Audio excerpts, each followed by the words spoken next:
अब जो है हमें देखिए, अब देखिए दूसरा प्रश्न क्या दिया हुआ है। निम्नलिखित द्विघात समीकरणों के मूल ज्ञात कीजिए। हमें क्या करना है, हमें जो है मूल ज्ञात करनी है। ओके, तो देखिए पहला प्रश्न क्या दिया है, x-4 इंटू x-2 बराबर 0। तो हम मूल ज्ञात करने के लिए क्या करेंगे, इसे हल करते हैं। चलिए देखिए, तो क्या दिया है, x-4 इंटू x-2 बराबर 0। तो हम क्या करेंगे, x-4 को जो है अलग लेंगे, x-4 बराबर 0। तो यहाँ से x का मान क्या प्राप्त होगा, हमें 4। और दूसरा क्या दिया है, x-2। तो इसे भी x-2 बराबर लिखेंगे 0। और -2 की जब पक्षांतर करने पर हमें x का मान क्या प्राप्त होगा, 2। ओके, तो देखिए यहाँ पास जो है x का मान हमें क्या प्राप्त हुआ है, तो x का मान जो है 4 प्राप्त हुआ है और दूसरा x का मान जो है 2 प्राप्त हुआ है। ओके, तो यहाँ पास x का मूल क्या होंगे, तो यहाँ पास जो है x का मूल 4 व 2 होंगे। ओके, तो इस प्रकार से जो है हम दूसरा का पहला प्रश्न को हल करेंगे। ओके, अब चलिए दूसरा प्रश्न को हल करते हैं। यहाँ भी क्या करना है, हमें मूल ज्ञात करनी है। तो हम क्या करेंगे, यहाँ पास भी सेम, पहले 2x प्लस 3 बराबर करेंगे 0। ओके, और यहाँ से जो है x का मान निकालेंगे। तो देखिए 2x बराबर क्या होगा, प्लस 3 के जब पक्षांतर करने पर हमें प्राप्त होगा -3। ओके, और इस 2 के जब पक्षांतर करने पर प्राप्त होगा -3/2। यानी कि x का मान हमें क्या प्राप्त हुआ, -3/2। और दूसरा समीकरण क्या है, और दूसरा क्या है, 3x - 7 बराबर 0। यहाँ से 3x बराबर क्या होगा, 7 होगा। ओके, और यहाँ से अगर x का मान निकालेंगे तो होगा 7/3। ठीक है, तो x का मान हमें क्या प्राप्त हुआ, 7/3। तो यहाँ पास जो है x का मूल होगा, यानी कि इस समीकरण का मूल होगा 2x प्लस 3। लिख देता हूँ, इस समीकरण का मूल x बराबर -3/2 व 7/3 होगा। ठीक है, तो इस प्रकार से हम दूसरा प्रश्न को हल करेंगे। ओके, अब चलिए तीसरा प्रश्न को हल करते हैं। तो तीसरा प्रश्न में क्या दिया हुआ है, हमें दिया हुआ है x-7 का वर्ग बराबर 0। ओके, तो सबसे पहले जो है इसे हमें हल करना होगा, उसके बाद ही हम इसका मूल जो है निकाल पाएंगे। तो x-7 का वर्ग है, इसे हम क्या लिखेंगे, इसे हम लिख सकते हैं x-7 इंटू x-7, क्योंकि दोनों का आपस में गुणा करने पर क्या होगा, x-7 का वर्ग होगा, है ना।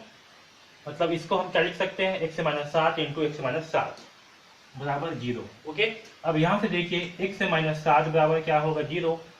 ठीक है, तो यहाँ से x का मान क्या होगा, -7 को इधर पक्षांतर करने पर 7 प्राप्त होगा। ठीक है, इसी प्रकार से जब इसको हल करेंगे x-7 बराबर 0, तो यहाँ से भी x का मान क्या प्राप्त होगा, 7। ओके, अतः दिए गए समीकरण के मूल क्या होंगे, x बराबर 7 होंगे। ओके, अब चलिए इस चौथा प्रश्न को हल करते हैं। तो हमें क्या दिया हुआ है, हमें दिया है x का वर्ग -11x बराबर 0। अब देखिए यहाँ पास क्या है, x का वर्ग -11x बराबर 0। ओके, तो ये जो x का वर्ग है इसे हम लिख सकते हैं x into x minus 11 into x. Okay, अब देखिए इन दोनों में क्या कॉमन है, x जो है कॉमन है, यानी कि हम x को जो है बाहर निकाल सकते हैं।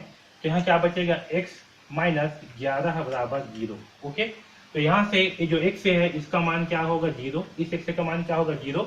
और दूसरा है x माइनस 11 बराबर 0।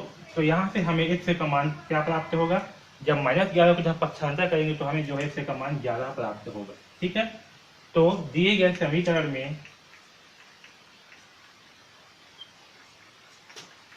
x बराबर, दिए गए समीकरण में मूल x बराबर 0 व 11 होंगे। ठीक है, तो इस समीकरण में क्या होंगे, इस समीकरण का मूल जो है 0 व 11 होंगे। आया समझ में।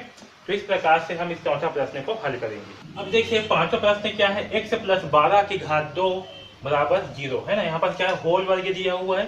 ठीक है, तो देखिए x प्लस 12 का होल वर्ग यानी कि दोनों का वर्ग बराबर 0।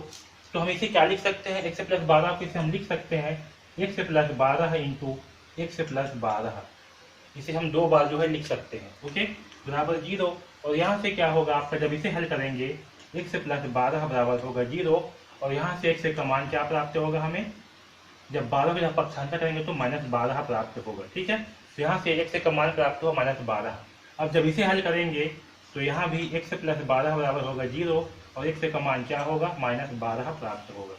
ठीक है, अतः दिए गए समीकरण का मूल x बराबर -12 व -12 होगा। ठीक है, आया समझ में? तो यहाँ पास x का मूल, यहाँ पास इस समीकरण का मूल क्या होगा -12। अब चलिए इसे हल करते हैं छठा प्रश्न को। तो देखिए यहाँ पास क्या दिया हुआ है, x × x + 1 बराबर 0। तो यहाँ से इस x का मान क्या होगा, x बराबर 0। ओके, यहाँ से इस x का मान क्या होगा, x बराबर 0। अब इसका मान निकालते हैं, तो यहाँ क्या दिया है, x + 1 बराबर 0। तो यहाँ से जब 1 को इधर पक्षांतर करेंगे तो हमें क्या प्राप्त होगा, x बराबर -1। ओके, तो यहाँ से जो है x का मान हमें क्या प्राप्त हुआ, -1। अतः यहाँ पास क्या होगा, तो यहाँ पास जो है दिए गए समीकरण का मूल x बराबर क्या होगा, 0 व -1 होगा। आया समझ में? इस प्रकार से हम छठवां प्रश्न को हल करेंगे। ओके, तो हमने जो है इन सारे प्रश्नों को, मतलब प्रश्न क्रमांक 2 के सारे प्रश्नों को जो है हल किया है। ओके, तो इस वीडियो में बस इतना ही। धन्यवाद।